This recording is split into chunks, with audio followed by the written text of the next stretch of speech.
Hi everyone, my name is J.R. Laron, and I went to camp in 2016, sponsored by Milpitas Rotary. Yes, shout out. I've had the honor of being on RYLA staff for the past 7 years. And something that keeps me coming back is the feeling this place holds. If you ask anyone who's been to our camp, they'll know what I'm talking about. It's the kind of magic that once you see it, you believe it. And that feeling is hard to replicate unless you're at a place like this. When I was a camper coming into RYLA, I had just recently joined Interact. But prior to that, I had no leadership experience. I had no idea what I was getting into. All I knew and all I was told was that this was a great opportunity to grow. I remember starting the week feeling so intimidated. I wasn't sure if I belonged at this camp, but there was something to this place. I could see it in the counselors. There was this feeling that I was searching for, but I just didn't know what it was. As a camper in speech and debate, I performed a speech for our open mic showcase, standing here on this stage exactly 10 years ago. Now it's time to reveal what the same thing I shared in 2016. Since I was born and through the rest of my life, I've lived with a speech disorder. It might be hard to detect, but I have a stutter. I also grew with a lisp, so I spoke like this. As a kid, I could barely get past 3 sentences without fumbling my words. And it'd get even worse when I was anxious, which I felt pretty often. There's a disconnect that happens starting from my diaphragm, when my voice stops, but my mind keeps going. Like when the camp Wi-Fi cuts out and your next TikTok is left loading. I was diagnosed when I was 14. I then went through intensive speech therapy. And one of the first things my therapist told me was that this was something that would never go away. But I could learn to live with it. So I did. I practiced after school, on the weekends, at home in front of my mirror. I practiced every single day until I learned how to cope with my impediment. And for the very first time, I talked about it openly here as a camper.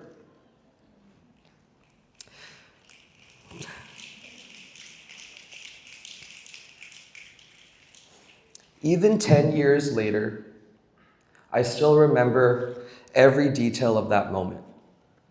My sweaty palms, shaky knees, chest so tight it felt like breathing with sandbags weighing me down.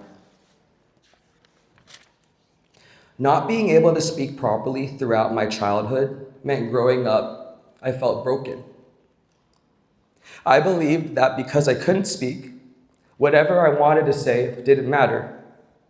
I doubted everything, and I thought that'd never go away.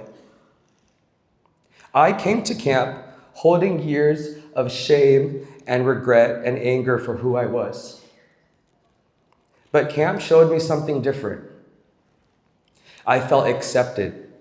I felt believed in and safe enough where I could try the things I've always wanted to do and not be shamed if I messed up.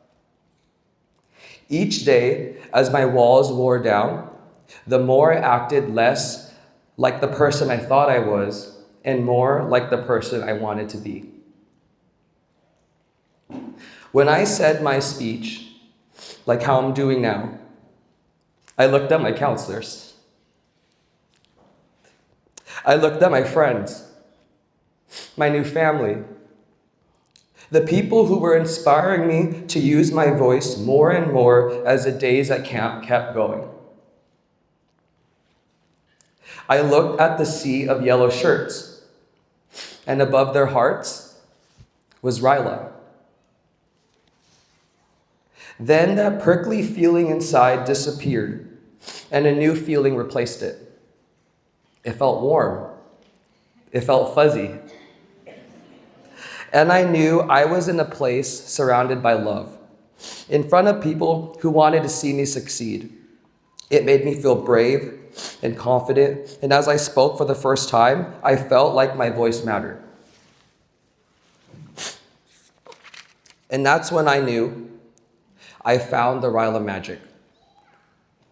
To me, it's the courage to believe in yourself, even when it's scary. It's recognizing your capacity to love and be vulnerable and trust others. Thank you.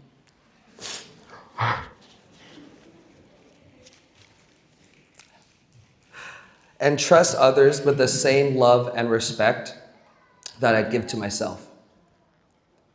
Discovering this feeling has been invaluable to my life. It changed my entire trajectory and propelled me into the life that I live now. After experiencing RYLA as a camper, I got more involved in Interact. In college, I later led my Rotaract Club. And now as an adult, I've completed the circle and now serve as a proud Rotarian.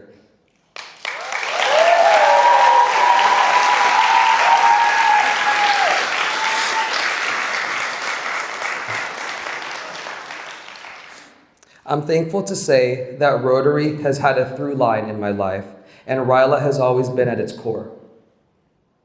This year, I had the opportunity to introduce new elements into camp, such as the opportunity to welcome the incoming district governor lineage at RYLA and show them how much this camp means to me and our staff and to our campers. A seed was planted this week, and the hope is to foster more support from a district level to keep RYLA going strong for more years and for more campers to come.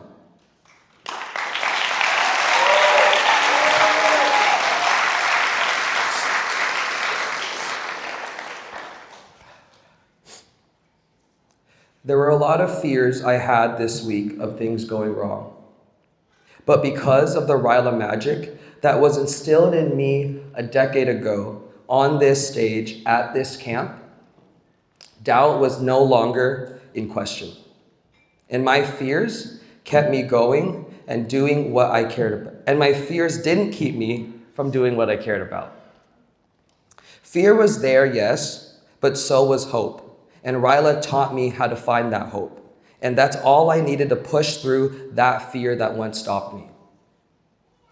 To me, RYLA is much more than a camp. It's been my Northern Star. Whenever doubt creeps in, I remember this moment, those warm fuzzies. And it reminds me of how far I've come and how far I can go. This is the magic that you can find here. And I know it's real because I see it in our campers. I see it in our staff. I see it in their smiles, their actions, their words. And that's what keeps me coming back. The RYLA magic that I found 10 years ago has never left. To the campers, thank you for teaching me how to continue to find hope. And to my found family and staff, thank you for helping me see the power in my words and that I've always been enough.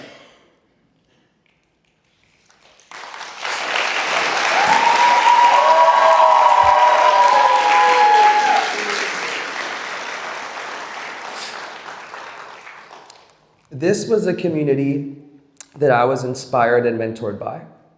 And now it's a community I call my chosen family 10 years later. Camper JR would be in awe to see the version of me today. I know he'd be so proud. RYLA gave me my voice, and now I use it to help others find theirs. Thank you.